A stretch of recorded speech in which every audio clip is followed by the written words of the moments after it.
When you were game planning against Heidelberg 4 or 5 years ago, did you ever imagine that in this amount of time you'd become a head coach? Joe, it doesn't make sense to a lot of people. I know that. But every day that I was coaching at John Carroll, James Madison, Hutchinson Junior College, all those experiences, I was envisioning going against Tom Brady or Aaron Rodgers, Russell Wilson. And I was preparing. And I felt like I had a double education going. Yeah, we were competing in college to win every single game. But in my heart and, after I was done preparing for a college game, I was studying the NFL and trying to become as good as I could be to compete in this league, because that was always a dream of mine. And I think that those experiences have uniquely shaped me. Again, it doesn't make sense to a lot of people, but I feel like they've uniquely prepared me for this opportunity. And I think that, back then, if you talk to the people that were with me, that I either worked with or coached with or coached against, I would hope that they would say that they thought this was possible.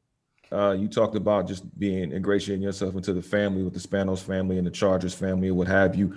But what are some of the specifics that really stood out to you about taking this head coaching job, especially with this particular franchise?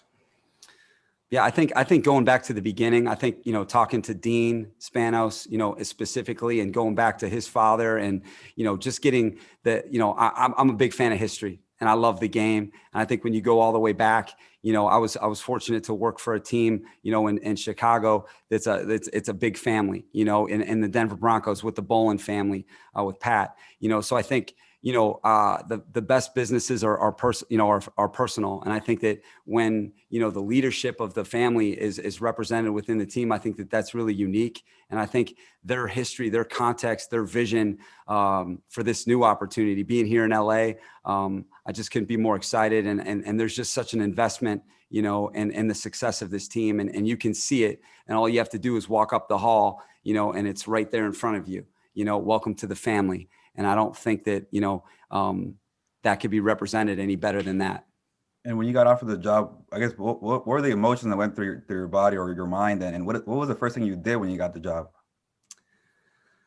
Well, it was a dream come true, because, for a lot of people, like I compare it to when a player walks across that stage and he gets drafted, and you see the emotion when a player goes across the draft stage. Like, we've all seen it, right? And the emotion and what that's like. And I think all of us that watch the NFL draft, like, the reason why people love the NFL draft is because dreams are coming true right before your eyes, And I think that when I was offered this opportunity to be the head coach of the Los Angeles Chargers, that was my draft day. That was my dream coming true, because this is all I've ever wanted to do since I was a little kid.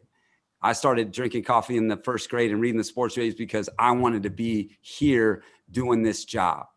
And for me, it's just, you flash back to all those moments, all those years, of investing to trying to be able to get there. So it's just like a flashback, and it was such a happy moment. It was, all this energy inside of you, because, all the people that helped you, that were responsible for you being here, and everything kind of, gets captured in that moment. And, after I got the job, the first thing I did was call my wife, so,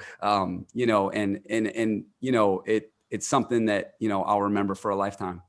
Coach Staley, when did you know that you were actually ready to go after a head coaching position?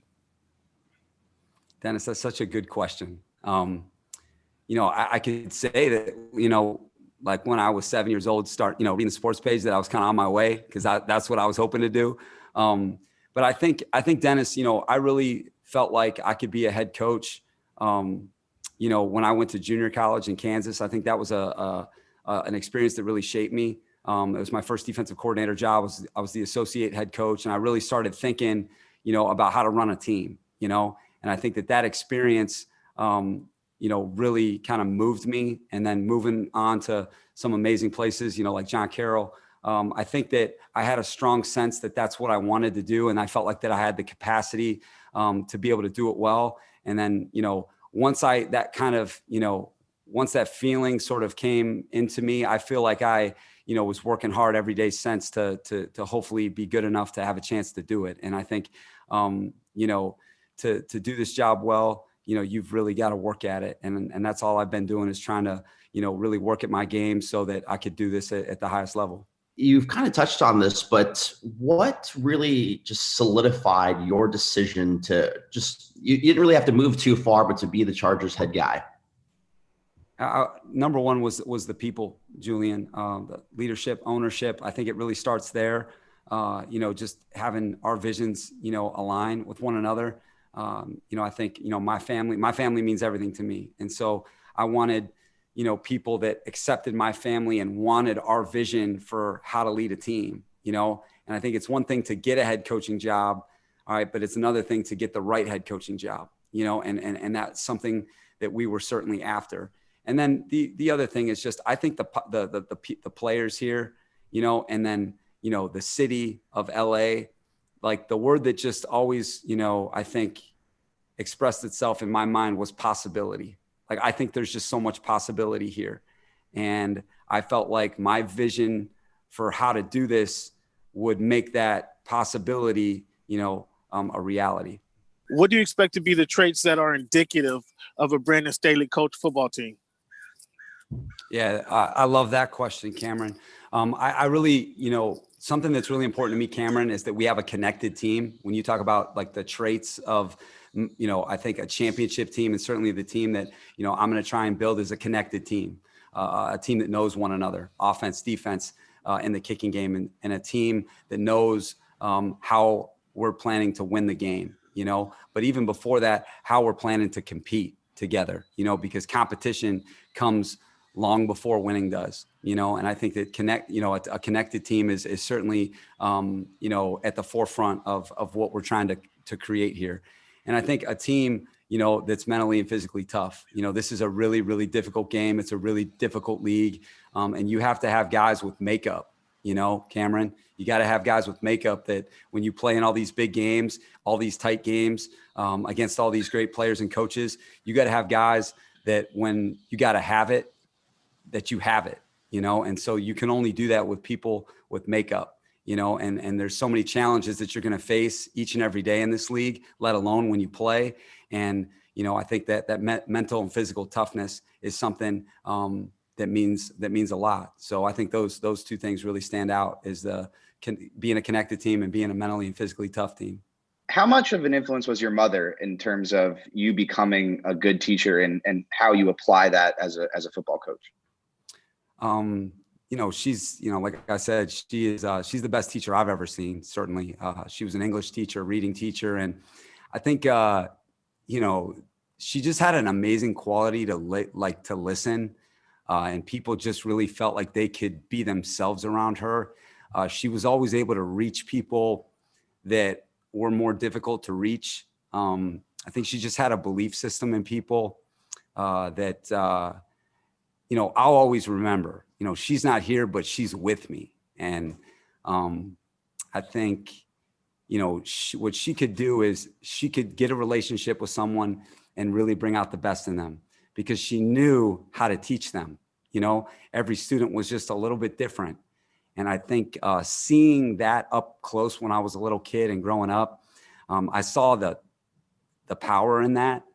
And, certainly I've tried to embody a lot of that, as a coach.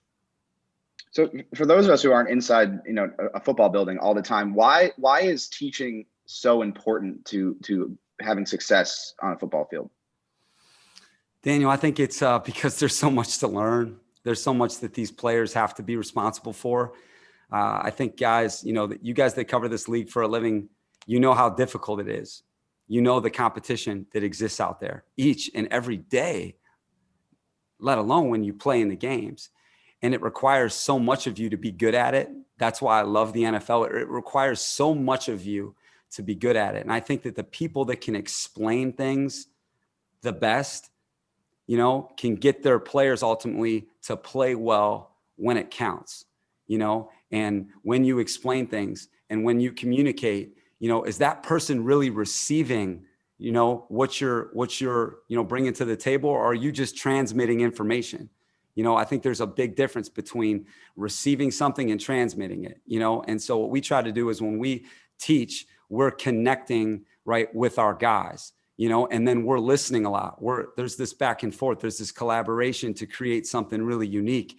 And I think when players feel like you're invested in that way, where you're not just going at them, you're going with them, I think it's really powerful where you can take it, because I've learned a lot from Jalen Ramsey. I've learned a lot from Aaron Donald, Khalil Mack. I've learned a lot from those guys, Sam Acho. And I think that if you just, will take a second to listen to them, you'll be surprised what you find out, and I felt like that's always something that I've tried to do. You talk about excellent players and an amazing group, have a lot of talent in Chargers. Mr. Spanos said, you love teaching. How can you teaching this team to win, to get the championship opportunity, and maybe the most important, capture a new Chargers fan? Yeah, that's a really layered question and a really good one, Carlos. I think you have to be really intentional about putting a team together. And I talked about, vision and mission. You got to be on a mission every day in the NFL. And I think that's one thing that's got to start right away, is that when we join up, and I don't know when that's going to be exactly, but having guys that are on a mission. You can't have a mission statement if you don't have people that are on a mission. And in the NFL, it's too competitive for you not to be on one. But even more than that, you got to be on a mission together. You got to be on an individual mission as a player, as a coach, staff, whomever. All right. But then you've got to be on a mission as a team, and you got to take that really seriously. And I think that if we can establish that, taking advantage of the moment each and every day, lay it on the line every single day to be as good as you can be, then you're off to a really good start. And I think, so much about winning, Carlos, is, it happens long before the final result, and it's establishing, something special because of what you do every single day. And I think, that's the beauty about putting a team together, having a successful organization. And I think that you become a winner, all right, by what you do every day with your habits and creating a standard of excellence every single day that you are on a mission, towards. And I think that, that's the thing that, we've got to get started with right away.